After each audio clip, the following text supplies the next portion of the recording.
Welcome back to Good Day Columbia. Time right now is 8:31. Of course, our top story this morning, the tragic murder of a police officer. Greg Alia was just 32 years old, a husband, a father, and a man who put his life on the line every day as an officer with the Forest Acres Police Department. Our Destiny Chance is live out at the police department this morning. She's joined by two very special guests, Cassie Alia, Officer Alia's wife, and Destiny, you also have little Salvatore there with you.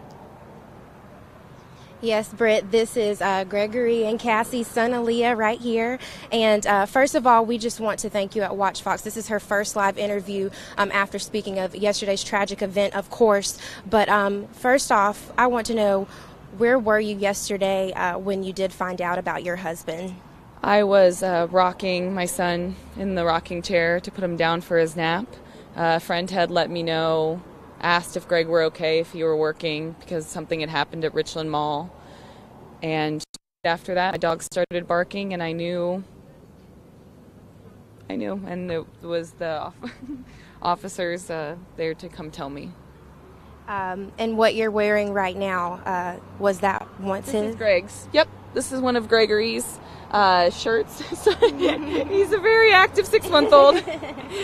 This is one of Gregory's shirts, his work shirts. I wanted to wear it to honor him today. And I'm also wearing his shoes. Gregory was a unique person, most confident man you'll ever meet. And he had his own, he was Greg, and he had his own style, his own way about him. He was proud of it. He didn't need acceptance from others, just in a way of he embraced who he was, and he took it full steam ahead. And these shoes were an example. He found them when we were in Tennessee 2 years ago on vacation, and he fell in love with them, and he wore them often. Now, after speaking with your mother and father, of course, everyone was so close with him, and you were from Maryland, but y'all actually met at Carolina. Can you kind of tell your love story a bit? Yes. So Gregory initially went out to California to work in movie production. And as he was out there, he had impressive success, but he decided that he wanted to be a police officer. So he came back, and I was just wrapping up my junior year at Carolina. And we were, I was at a bar, and he came up and talked to me. We hung out the rest of the night, but I left without giving him a number. I was focusing on grad school, wasn't focusing on meeting anyone, and then I ran into him at Publix the next day. And it was history ever since. History ever since. And just to reiterate, when she and her family arrived up here, you said that, of course, they were spending time with family yesterday, and they did not get to watch the news. But seeing the tremendous amount of support, this makeshift memorial, probably more than 50 people that have arrived since I've been out here since 5 a.m., what's your reaction to everyone joining together in remembrance of Greg? Thank you.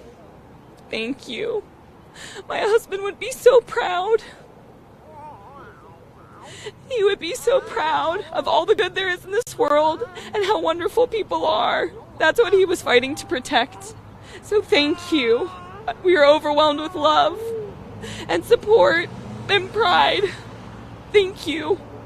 And we, once again at WACH Fox, we definitely appreciate you being willing to talk and speak to the community, because of course it's important to highlight the effect that Greg and his family has had on the community of Forest Acres, the Midlands, the state, and our nation. So thank you so much. Thank you. But for now, we are live in Forest Acres. I'm Destiny Chance, WACH Fox News.